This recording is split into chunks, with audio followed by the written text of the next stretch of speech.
फक्त दिखाव्यासाठी मार्केटमध्ये झेंडे पकडले आहे बाबासाहेबांचे निळे. फक्त दिखाव्यासाठी तोंडात शब्द आहे बाबासाहेबांचे, कारण आरक्षणाला धक्का लागला म्हणून.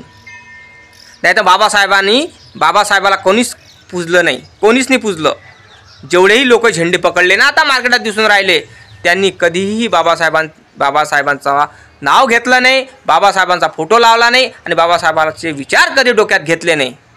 फक्त दिखावा करून राहिले, दुसरं काहीच नाही. आणि जातीमध्ये भांडून राहिले. दादा भांडू नका, युद्ध नका करू, बुद्ध घ्या. जय भीम, जय शिवराय. पूर्ण व्हिडिओ बघा. जय भीम, जय शिवराय. जय मा सावित्री, जय मा जिजाऊ, जय मा अल्लाबाई, जय मा रमाई. सगळ्यांना नमन करतो, सगळ्यांना त्रिवारण वंदन करून जय भीम करतो. हे मला समजून नाही राहिलं. सगळे लोक आरक्षणासाठी झेंडे उचलून राहिले.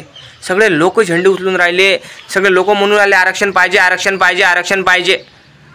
हो, आरक्षण पाहिजे, मान्य, आरक्षण घ्या. लोक म्हणते कोणी आम्हाला शिक्षणासाठी आरक्षण पाहिजे.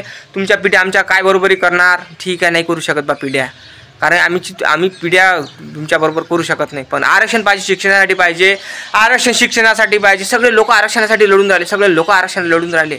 मग हे नाही समजून राहिलं. सगळे लोक आरक्षणासाठी लढून राहिले, पण एकच जणांना बाबासाहेब पूजला नाही. अजून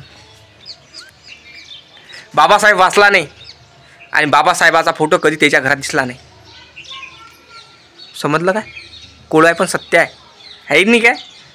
जेवढे लोक आरक्षण मागून राहिले ना, सगळं आरक्षण, मी म्हणतो आरक्षण भेटलं पाहिजे, सगळ्यांनाच भेटलं पाहिजे, माय म्हणणं हे काय बा. पण सगळ्या लोकांना बाबासाहेब पूजला नाही आणि बाबासाहेब त्यांच्या घरी दिसला नाही आणि त्यांनी कधी वाचला नाही.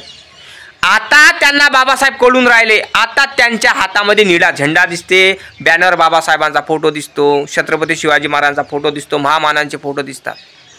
पण मला हे समजत नाही की आतापर्यंत कुठे गेले होते बा तुम्ही? माय म्हणणं हे आहे, ले काय हो, तुम्हाला बाबासाहेब वाचला असता, तुम्ही कायदा वाचला असता तर तुम्हाला उपोषण करायची काय, मोर्चे करायची जरूरत नाही आहे. कारण बाबासाहेबांना आरक्षण रक्त न सांडता, उपोषण न करता, शांतता न भंगवता आरक्षण दिलेले का जगाले. आरक्षणाचा निर्माता छत्रपती शाहू महाराज, ज्यांनी बीज रोवलं त्या बीजाला झाडाचं रूपांतर करणारे बाबासाहेब आंबेडकर. समजलं काय? कारण की काही मूर्ख लोक म्हणतात बाबासाहेब थोडी आरक्षणाचे दाता, बाबासाहेब थोडी आरक्षणाचे जनक. दादा, आरक्षणाचे जनक खरे बाबासाहेबच आहे. बीज रोवणारे छत्रपती शाहू महाराज आहे, हे मला माहीत आहे. आरक्षण त्यांच्यापासून चालू झालं आणि बाबासाहेबांना शोषित, पीडित, वंचित बहुजनाला आरक्षण दिलं. कारण त्याचे फळं आपण चाकून राहिलो. कारण छत्रपती शिवाजी महाराजांना काही मेंदाळ लोक आहेत, त्याला पुरेच्या पूर्व उदाहरणानं सांगावं लागते, कारण की लोकांना समजत नाही आजकालच्या.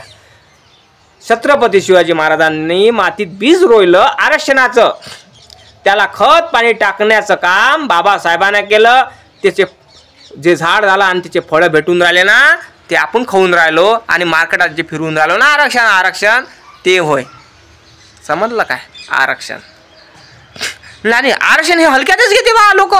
अबे आरक्षण भेटलं पाहिजे, शिक्षणासाठी भेटलं पाहिजे, गोरगरिबाला भेटलं पाहिजे, वंचित पीडित लोकांना भेटलं पाहिजे, माय म्हणणं आहे बा. पण नाही का तुम्हाला बाबासाहेब चलत नाही, हे गोष्टी विचार करा शकतील काय बाबा. मला हे समजून राहिलं नाही. अबे तुम्ही बाबासाहेबाचा वेळेस तुमच्या आरक्षणाला धक्का लागला किंवा आरक्षणाले पाहिजे तुम्हाला, तुमचा GR आला म्हणा, हैदराबादी गॅजेटचं हे आलं ते आलं, तर GR वगैरे आला, तर तुम्हाला ते दिसल्याबरोबर तुम्हाला असं वाटलं का आम्ही आदिवासीतून घ्यायचा, याच्यातून घ्यायचा, त्यातून घ्या, बिंदास घ्या. माय म्हणणं हे आहे, सगळ्याला आरक्षण भेटलं पाहिजे. आरक्षण हे संपलं पाहिजे नाही, सगळ्याला भेटलं पाहिजे. एकूण एक कोपऱ्यातल्या लोकांना आरक्षण भेटलं पाहिजे शिक्षणासाठी, माय म्हणणं हे आहे. पण ले काय हो, जो बाबासाहेबांना आरक्षण जन्माला आणलं तिले तुम्ही पूजतणार आहे. इथं मला खट्टे काय, माय म्हणणं काय आहे, कारण बाबासाहेबांना आरक्षण जन्माला आणलं तरी तुम्ही त्याचा फोटो नाही लावला रे, कधी त्याचं नाव घेतलं नाही, कधी तुम्ही त्याचा बॅनर लावलं नाही, कधी तुम्ही त्याचा घरात फोटो लावला नाही. अरे दादा, बाबासाहेबाला वाचा, डोक्यावर घेऊ नका. समजलं काय? जो बाबासाहेबाचा पूजा करण, बाबासाहेबांचे विचार मनात घेईन, डोक्यावर नका बसू बाबासाहेबाले, नाही डोक्यात घ्या.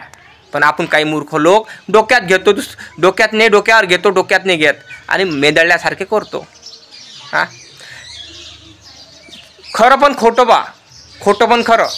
हां, खरं असं बोला का झुमल्यासारखं पाहिजे, खोटं असं बोला का त्याला खरं वाटलं पाहिजे. समजलं काय? आता जरांगे पाटील उपोषण करत होते.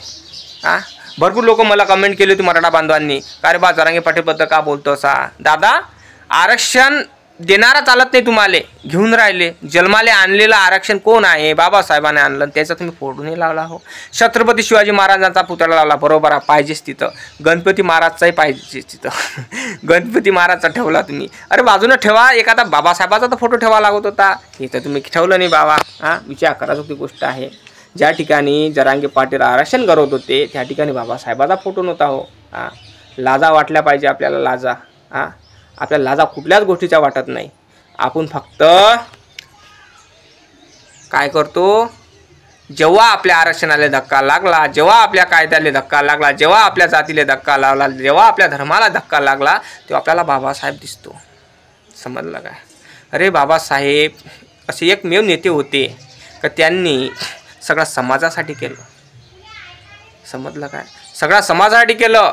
स्वतः त्यांनी स्वतःच्या समाजासाठी कमी केलं, पण बाकी जे समाज होते, वंचित, पीडित, समजू शकते तुम्ही, ओबीसी असो, SC असो, ST असो, मागासवर्गीय, NT, आदिवासी बांधव, सगळे लोकांसाठी केलं रे. हां, 341 कलम काढलं ओबीसीसाठी, 342 काढलं आदिवासींसाठी, 343 काढलं SCसाठी. सांगा, विचार करा तुम्ही. हां, विचार कराजोगती गोष्ट आहे. हां हां, अरे काही शरम असू दे. अरे बाबा, बाबासाहेबांना मनात घ्या, डोक्यात घ्या. डोक्यावर घेऊ नका. तुम्ही डोक्यावर घ्याल तर काहीच कामाचा नाही. बाबासाहेबांचं नॉलेज वाचा. बाबासाहेब काय म्हणायचे माहिती आहे काय? मला डोक्यात घ्या, डोक्यावर घेऊ नका. माझे बाबासाहेबांनी पुस्तक काय लई काढलं आहे, मुंबईला पुस्तकालय आहे त्यांचं, वाचा. बाबासाहेबाचं संविधान वाचा, बाबासाहेबाचा कायदा वाचा. बाबासाहेबांना दिलेले पुस्तकं लिहिलेले आहे, एवढे पुस्तकं लिहिले आहे की सांगू शकत नाही. अरे बाबासाहेबाच्या विरोधात सगळेजण होते. सांगतो तुम्हाला मी, कुठलंही सत्य बोलायच्या अगोदर विरोधानं स्वागत होतं कोणा त्याचं. समजलं काय? सत्य बाहेर आल्यावर कधीही त्याचं स्वागत काय नव्हतं, विरोधानं होतं. हां, कधी कधी सत्य हा सबूतच्या समोर झुकल्या जातो, पुराच्या समोर झुकल्या जातो. दादा, त्या कारणानं सांगून राहिलो मी तुम्हाला का बाबासाहेब डोक्यात घ्या. आरक्षण बोंबलं काही होणार नाही. उपोषण करून काहीच बोंब होणार नाही. समजलं काय? उपोषण करून काहीच होणार नाही. झेंडे पकडून काहीच होणार नाही. मनात बाबासाहेब बसला पाहिजे. कारण असं आहे की फक्त सगळे लोक झेंडे फक्त दिखाव्यासाठी आहे, मनात बाबासाहेब नाही. त्या कारणामुळे दादा हात जोडून विनंती करतो, घरोघरी बाबासाहेब लावा रे, बाबासाहेबाला पूजा रे. माझं असं मत आहे दादा. जय भीम, जय शिवराय. काही चुकीचं बोललो असं क्षमा करा दादा.